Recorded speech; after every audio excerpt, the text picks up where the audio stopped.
रानो चिड़िया और मानो चिड़ा अपने बच्चों के साथ पहाड़ों वाले जंगल में रहा करते थे। बारिशों का मौसम था। बरसात के बाद सर्दियाँ आने वाली थी। मानो जी, बच्चे अभी तक स्कूल से नहीं आए। बारिश होने वाली है, जरा देखें तो बाहर जाकर। स्कूल से छुट्टी तो हो गई है, आप चिंता ना करें, बच्चे अभी आते ही होंगे। लो, आगे बच्चे। गुड़िया, सोनो और मोनो पहले घर आती हैं। आ गई मेरी बेटियां, जल्दी से मुंह हाथ धो लो, मैं खाना लगाती हूँ।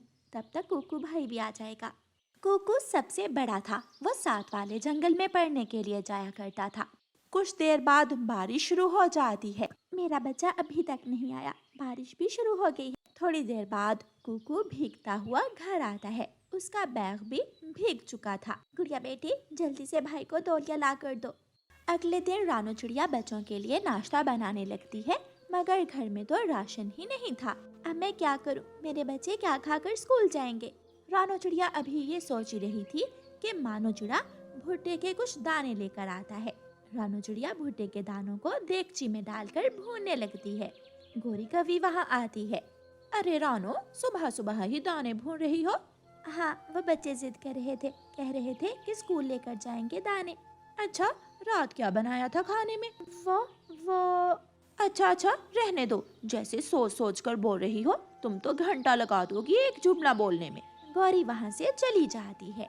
रानो चिड़िया अपने बच्चों को वो सूखे दाने देती है। बच्चे खामोशी से वो सूखे दाने खाते हैं।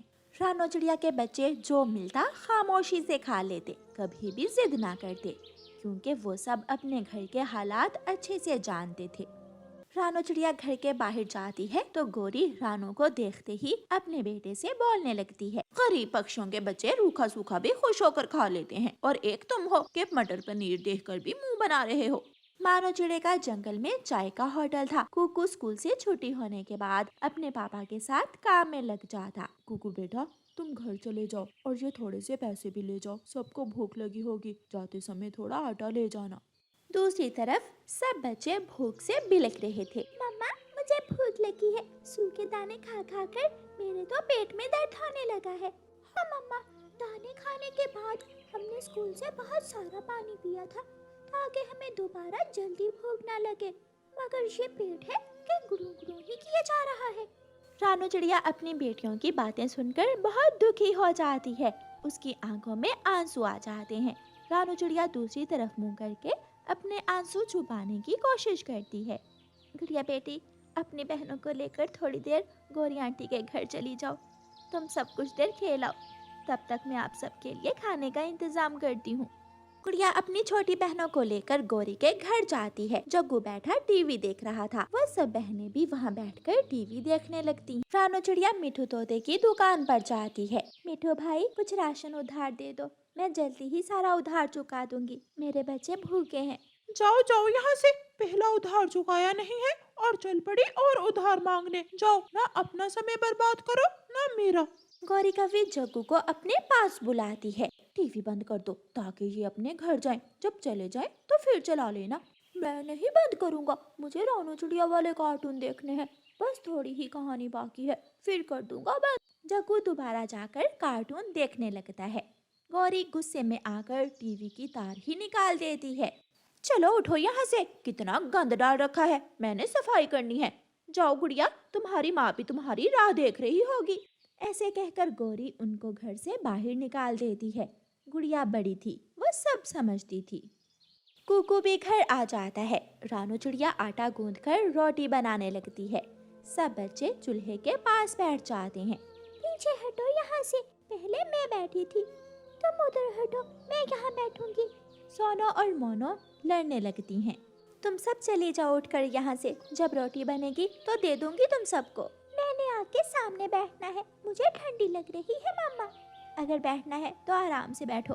मोनो, तुम उधर हो जाओ। इतना थोड़ा सा आटा है, अब क्या करूं मैं? रानो चिड़िया आटे को पतला कर लेती है और सबके लिए पतली पतली रोटियां बना लेती है और सबको एक एक रोटी दे देती है। इतनी पतली रोटी थी, मुझे अभी और भूख लगी है। मुझे तंग मत करो, जाओ पानी पियो और जाकर पढ़ लो।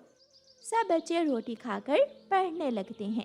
रानो को अपने बच्चों को पढ़ाने का बहुत शौक था। वो भूखी रह लेती, मगर अपने बच्चों की पढ़ाई पर पूरा ध्यान देती, उनकी पढ़ाई में कभी कोई कमी ना आने देती। समय गुजरता गया मगर हालात बदलने का नाम ही नहीं ले रहे थे। कुछ दिनों बाद तेज बारिशें शुरू हो जाती है। बारिश का सारा पानी रामचंद्र के घर में आने लगा। सब बच्चे बर्तन पकड़कर कोई इधर तो कोई उधर खड़ा हो गया। इन्होंने घर की हालत बहुत ही ज्यादा खराब हो गई है, हमें यहाँ से निकलना होगा। जैसे ही वो सब घर से बाहर निकलते हैं तो उनका घर पूरी तरह डूब जाता है। वो सारा परिवार एक पेड़ के नीचे बैठ जाता है। ठंडी का मौसम है, हमें जल्दी अपने लिए घर बनाना होगा। मगर हमारे पास इतने पैसे कहाँ हैं कि लकड़ी खरीद सके। हम मिट्टी का घर बना लेंगे। हाँ, ऐसा ठीक रहेगा। हम सभी आपकी मदद करेंगे। हम सभी का ख्याल रखेंगे, इस तरह काम जल्दी हो जाएगा और हम ठंड से भी बच जाएंगे।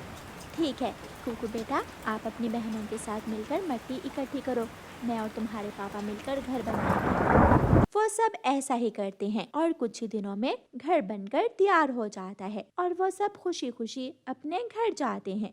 प्यारे दोस्तों, इस कहानी का अगला भाग देखने के लिए कल तक इंतजार करें और आपको ये वाला भाग कैसा लगा है हमें कमेंट करके जरूर। और प्यारे दोस्तों, इस कहानी को लाइक, अपने दोस्तों के साथ शेयर और चैनल को सब्सक्राइब करना बिल्कुल मत भूलना। आपका धन्यवाद। रानो चिड़िया की ऐसी कहानियाँ सुनने के लिए YouTube सर्च बार में रानो चिड़िया की कहानी लिखें या फिर ये बटन दबाकर बोलकर कहें रानो चिड़िया की कहानी।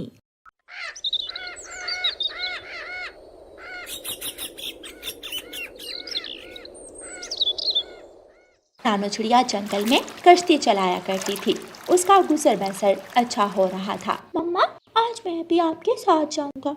नहीं कुकू बेटा, आज मौसम कुछ ठीक नहीं है, तुम घर में ही रुको। मम्मा, घर में अकेले मुझे बहुत डर लगता है। मम्मा, क्या मैं कीकी के घर चला जाऊं? नहीं बेटा, सारा दिन किसी और के घर रहना अच्छी बात नहीं होती। आ जाओ, तुम मेरे साथ ही आ जाओ। रानो चिड़िया कुकू को लेकर नदी पर चली जाती है। रानो चिड़िया अपनी कश्ती तैयार करती है। वहाँ गोरी आ जाती है। रानो, अरे रानो बहन रुको, कुछ वक्त आराम भी कर लिया करो। जब देखो काम काम काम। गोरी बहन, पेट भरने के लिए काम तो करना जरूरी है ना। अच्छा, कितना कमा लेती हो तुम एक दिन का?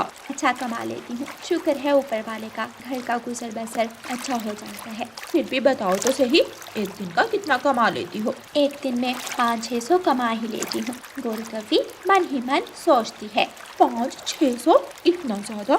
मैं तो इसे गरीब चिड़िया ही समझ रही थी, मगर ये तो अच्छा खासा कमा रही है। मैं अभी जाती हूँ घर।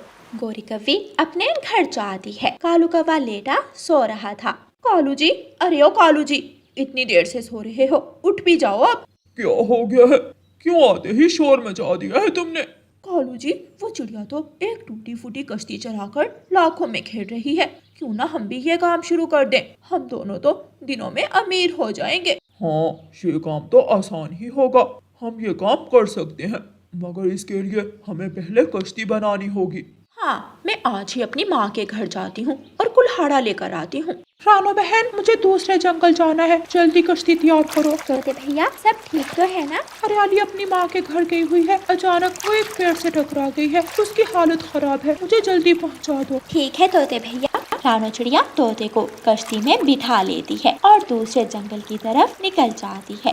वो आहिस्ता कश्ती चलाए, मुझे डर लग रहा है। कुकू बेटा, इसीलिए मैं तुम्हें कहती थी कि तुम घर में रहो। गोरी कव्वी अपनी माँ के घर चली जाती है। माँ जी, मुझे कुल्हाड़ा दे दे। कुल्हाड़ा? मगर तुम वो क्या करोगी? माँ जी, हम उस कुल्हाड़े से लकड़ियाँ काटेंगे और एक बड़ी कश्ती बनाएंगे। गोरी कव्वी अपनी माँ से कुल्हाड़ा लेकर वहाँ से चली जाती है। चलो कालू जी, सूखी लकड़ियाँ लेकर आते हैं। गोरी कव्वी और कालू कौवा उड़ते हैं और जंगल में उड़कर सूखा पेड़ तलाश करते हैं और फिर लकड़ियाँ काटते हैं। गौरी, मेरे तो पंख में दर्द होने लगा है, ये तो बहुत मुश्किल काम है, हाय मेरे पंख। कालू जी, मैं भी बहुत थक गई हूँ, हम कश्ती कल बना लेंगे। मगर गौरी, मुझे तो कश्ती बनानी ही नहीं आती। चिड़िया से मेरी अच्छी दोस्ती है, मैं उसे कहकर कश्ती बनवा लूंगी। कालू और गोरी लकड़ियाँ उठाते हैं और अपने घर के बाहर जाकर रख देते हैं। रात हो जाती है। मम्मा, मेरे शूज टूट गए हैं, मुझे नए शूज दिला दे। कुकू बेटा, मैं कल आपको नए शूज ला दूंगी। अगले दिन रानो चिड़िया फिर से काम पर निकल जाती है। रास्ते में उसे गौरी कव्वी रोक लेती है। रानो, रानो बहन रुको, बात सुनो। जी गौरी बहन। रानो, मेरे लिए एक कश्ती बना दोगी? मैं भी काम करना चाहती हूँ और कालू जी भी घर में ही होते हैं। हमने सोचा है कि हम भी तुम्हारे साथ कश्ती चलाने का काम शुरू कर दें। ये तो बहुत अच्छी बात है। तो क्या तुम हमें कश्ती बना दोगी? हाँ, मैं शाम को आकर कश्ती बना दूंगी। अभी मैं चलती हूँ। रानो चिड़िया वहाँ से चली जाती है। रानो चिड़िया सारा दिन काम करती है और शाम को आते हुए अपने बेटे के लिए शूज लेकर आती है। मम्मा, ये शूज तो बहुत सुंदर है। मम्मा, क्या मैं ये शूज अपने दोस्त चक्कू को दिखाऊं? मैं भी कौवों के घर ही जा रही हूँ। चलो इकट्ठे चलते हैं। रानो चिड़िया और कुकू गौरी कव्वी के घर की तरफ जाते हैं। गौरी कव्वी घर के बाहर ही बैठी हुई थी। रानो, मैं तुम्हारा ही इंतजार कर रही थी। कुकू, तुम्हारे शूज कितने सुंदर हैं। मम्मा मम्मा, मुझे भी ऐसे शूज चाहिए। मैं भी अपने बेटे को बहुत जल्द ऐसे सुंदर शूज दिलाऊंगी। रानो चिड़िया गौरी कव्वी को बहुत मेहनत के बाद सुंदर सी कश्ती बना देती है। अगले दिन गौरी कव्वी और कालू कौवा भी कश्ती ले आते हैं। वो दोनों काम करने लगते हैं। कालू जी, 300 रुपए हो गए। अगर ये रानो चिड़िया ना हो तो हमें डबल मुनाफा हो। हाँ गौरी, ये तो तुम ठीक कह रही हो। मैं अभी इस चिड़िया को डरा कर आता हूँ। कालू कौवा रानो चिड़िया के पास जाता है। छोटी चिड़िया, अगर दोबारा यहाँ नजर आई तो तुम्हारी कश्ती के साथ तुम्हें भी पानी में डुबोकर मार दूंगा, याद रखना। कालू कौवा रानो चिड़िया को डराकर वहाँ से भगा देता है। यूं ही दिन गुजरते गए। अब तो घर में राशन भी बाकी नहीं रहा। अब मैं क्या करूँ? रानो चिड़िया उदास मन के साथ उसी नदी को जाकर देखने लगती है। नदी में से एक मछली बाहर आती है। रानो चिड़िया, मैं तुम्हारा कब से इंतजार कर रही थी। कितने दिन हो गए हैं, तुम लौट कर नहीं आई। मैं सब जानती हूँ। ये लो, ये मोती लो और इसे बेचकर अपनी ज़रूरियात पूरी करो। प्यारी मछली, तुम्हारा बहुत बहुत शुक्रिया। तभी वहाँ गौरी कव्वी और कालू कौवा पानी में बहते हुए आते हैं। बचाओ बचाओ बचाओ, कोई हमें बचाओ। रानो चिड़िया एक रस्सी फेंककर उन दोनों को बाहर निकालती है। रानो चिड़िया, हमें माफ कर दो। तुम्हारे साथ धोखा करने की हमें सजा मिल चुकी है। नदी में एक बहुत बड़ा मगरमच्छ आ गया था। बहुत मुश्किल से हम जान बचा कर आए हैं। हमारी कश्ती भी टूट गई। कालू कौवा और गौरी कव्वी रोते हुए वहाँ से चले जाते हैं। मछली दोबारा बाहर आती है। चिड़िया, वहाँ कोई मगरमच्छ नहीं है। यहाँ सिर्फ मासूम मछलियाँ ही रहती हैं। ये सब हमने किया। रानो चिड़िया, कल तुम ज़रूर आना। हम तुम्हारा इंतज़ार करेंगे। रानो चिड़िया खुश हो जाती है और वो मोती लेकर अपने घर चली जाती है। प्यारे दोस्तों, इस कहानी को लाइक, अपने दोस्तों के साथ शेयर और चैनल को सब्सक्राइब करना बिल्कुल मत भूलना। आपका धन्यवाद।